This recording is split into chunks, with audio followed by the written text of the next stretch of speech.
यह वीडियो और कहानी उनके लिए जो अपने प्यारे भारत देश और आर्मी से बेहद प्यार करते हैं।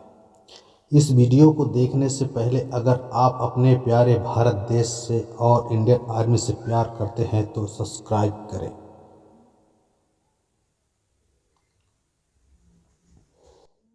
एक माँ का लाल हुआ अग्निवीर सेना में भर्ती। प्रवीण एक 20 वर्ष का युवा था।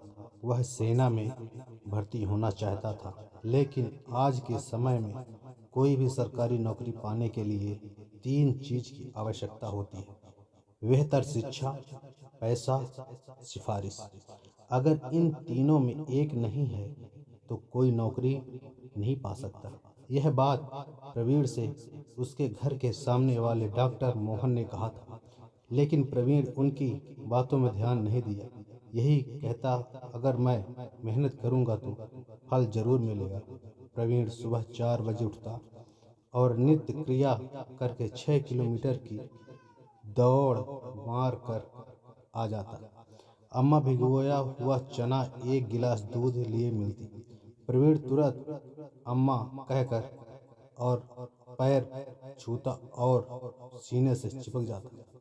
फिर अम्मा से बोलता, अम्मा देखना, इस बार मैं जरूर सेना में भर्ती हो जाऊंगा। लेकिन जब डॉक्टर मोहन की बात याद आती तो उसकी हंसी थम से जाती।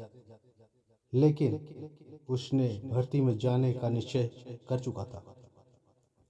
उसने अपने अम्मा के साथ रात में पूरी तैयारियां कर ली थी और शाम को ही प्रवीण अपने मित्र केशव के पास गया। केशव भाई, मैं कल सुबह भर्ती के लिए भोपाल निकल जाऊंगा, तुम मेरी अम्मा का ख्याल रखना। और इतना कहकर रो पड़ा। केशव तुरंत बोला, भाई तुम क्यों रो रहे हो? प्रवीण बोला, भाई इस बार मैं भर्ती होने के बाद ही लौटूंगा, अन्यथा नहीं। इतना कहकर प्रवीण के पास से चला गया। इधर केशव को रात भर नींद नहीं आई। यही सोचता कि प्रवीण अगर भर्ती में पास नहीं हुआ तो क्या कर बैठेगा। लेकिन प्रवीण एक साहसी युवा है, वह इतना गलती कभी नहीं कर सकता। लेकिन उसके पास पैसा भी नहीं होगा। सुबह जैसे ही 4 बजे प्रवीण की आंख खुल गई, तभी बाहर से आवाज आई, प्रवीण दरवाजा खोलो। प्रवीण सोचा, इतनी सुबह मेरे पास कौन आ सकता है। फिर आवाज आई, प्रवीण दरवाजा खोलो। प्रवीण जैसे ही दरवाजा खोलता है, उसके सामने केशव होता है। उसने तुरंत केशव से अंदर आने को कहा। इधर प्रवीण की अम्मा भी जाग गई थी। प्रवीण केशव से इतनी सुबह आने का कारण पूछा तो उसने बोला, कुछ नहीं, मैं सोचा तुमको गाड़ी तक छोड़ दूं।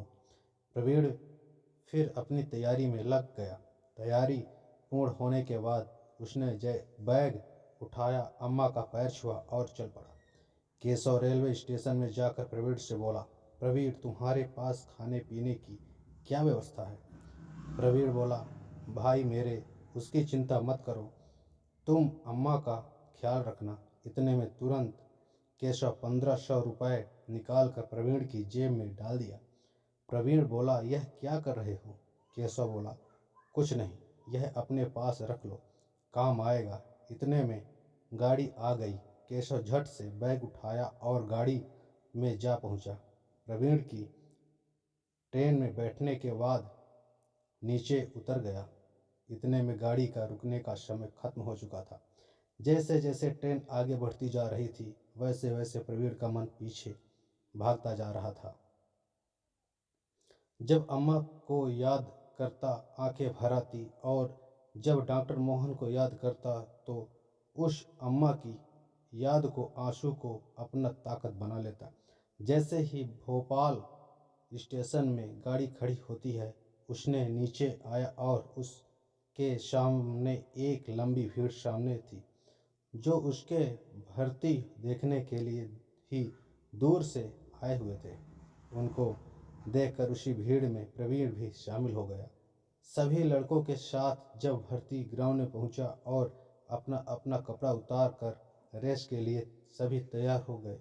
जैसे ही दौड़ शुरू हुई, प्रवीण अम्मा को याद करते हुए उसकी आंखों को आंसू, केशव का प्यार, डॉक्टर मोहन की बातें, इन सब को याद करते हुए एक लंबी सांस ली और दौड़ पड़ा। वह प्रथम स्थान आया। इसी तरह प्रवीण पूरे फिजिकल में पास हो रहा। उसमें एक उत्साह और एक नया जोश था।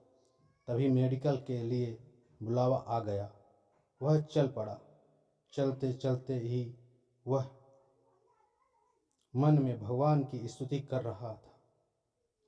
हे प्रभु, मुझे गरीब में भी ध्यान दो और कृपा करो। तब तक मेडिकल हुआ। मेडिकल में भी वह पास हो गया और घर लौट चले।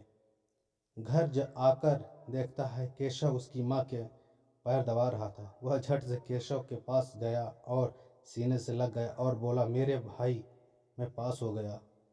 और माँ के चरणों में गिर गया और बोला, माँ, यह तेरा आशीर्वाद था कि आज मैं सेना में हो गया।